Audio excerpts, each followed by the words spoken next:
थांब ना अरे तुम्हाला दिलं नाही इतका कसा नालायक शासन आहे हे समजतच नाही।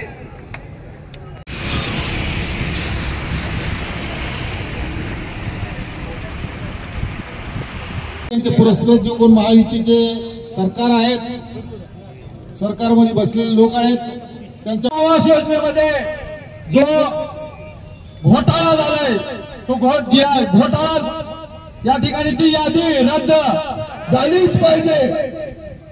पंतप्रधान अधिवेशन सुरू होण्याच्या पहिल्या दिवशी महाविकास आघाडीच्या वतीनं माननीय दिनकरराव माने साहेब असतील, आम्ही महाविकास आघाडीचे सगळेच नेते मंडळींनी जाऊन प्रशासनाला, मुख्य कार्यकारी अधिकारी नगर परिषद औसा आणि तहसीलदार यांना निवेदन दिलं होतं की औसा तालुक्यात दुष्काळग्रस्त जाहीर झालेला होता, आणेवारी 50%च्या आत होती आणि विशेष म्हणजे लातूरच्या जिल्हाधिकारी महोदयांनी 1/9/2023 रोजी म्हणजे 1 सप्टेंबरला हा अहवाल दिलाय की 21 दिवसाचा खंड हा औसा तालुक्यातल्या 8ही महसूल विभागामध्ये झालेला आहे असा अहवाल दिलेला असताना पीक विमा कंपनीनं मात्र यामध्ये आणि आमच्या लोकप्रतिनिधी याच्यात न लक्ष घातल्यामुळे केवळ 6 महसूल विभागामध्ये त्या ठिकाणी हा अग्रिम मिळाला, तो पण अर्ध्या शेतकऱ्यांना मिळाला।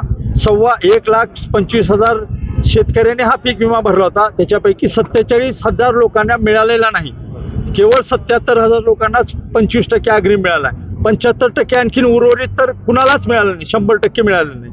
आमची प्रमुख मागणी हीच आहे की हा पीक विमा आमच्या हक्काचा आहे, आमच्या अधिकाराचा आहे। दुष्काळ हा तालुका दुष्काळ म्हणून जाहीर झालेला आहे, पीक आणेवारी 50%च्या आत आहे आणि प्रशासनाच्या वतीनं कृषी विभाग असेल, जिल्हाधिकारी महसूल विभाग असेल, या सगळ्यांनी अहवाल दिलाय की हा पीक विमा मिळण्यासाठी हे सगळे लोक पात्र आहेत। असं असताना आमच्यावरती हा अन्याय होतोय, त्याच्या विरोधामध्ये हा आजचा रस्ता रोको त्या ठिकाणी आयोजित करण्यात आलेला होता महाविकास आघाडीच्या वतीनं।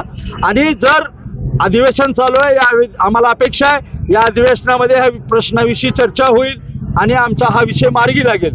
आणि जर अधिवेशन संपेपर्यंत हा आमचा विषय मार्गी नाही लागला तर महाविकास आघाडीच्या वतीनं एक मोठा मोर्चा या तालुक्याच्या महसूल कार्यालयावरती त्या ठिकाणी काढण्यात येईल आणि दुसरी लढाई आम्ही कोर्टामध्ये सुद्धा लढू, कारण प्रशासनाचा अहवाल आहे, शासनाकडे तो गेलेला आहे। शासन आणि केंद्र शासन आणि राज्य शासन युतीचंच आहे आणि पीक विमा घेणारी SBI इन्शुरन्स कंपनी ही पण केंद्र शासनाच्या आधिपत्याखाली येते, मग पीक विमा द्यायला अडचण काय?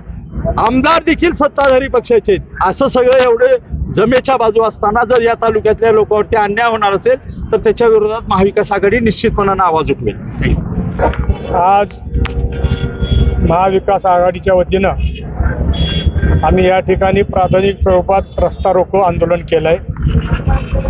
त्यामध्ये हा कॅन्सल केलेला उड्डाण पूल, कारण मंजूर असलेला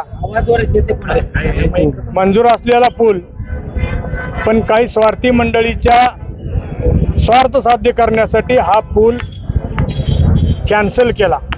खरं तर केंद्रामध्ये भाजपचं सरकार, राज्यामध्ये भाजपचं सरकार आणि इथले लोकप्रतिनिधी भाजपचे असल्यामुळं जनतेच्या सोयीचे कामं होण्याच्या ऐवजी या तालुक्यातील सर्वसामान्य जनतेला वेठीला धरण्याचं काम हे लोक करत आहेत। खरं तर नॅशनल अथॉरिटीनं या ठिकाणी उड्डाण पूल मंजूर केला होता, परंतु इथल्या स्थानिक लोकप्रतिनिधींनी ते पत्रसुद्धा व्हायरल झालंय देवेंद्र फडणवीसच्या माध्यमातून दिलेलं, आणि इथला उड्डाण पूल कॅन्सल केला आणि त्याच्यामुळं अनेक लोकांचे जीव हकनाक या ठिकाणी गमवावे लागले।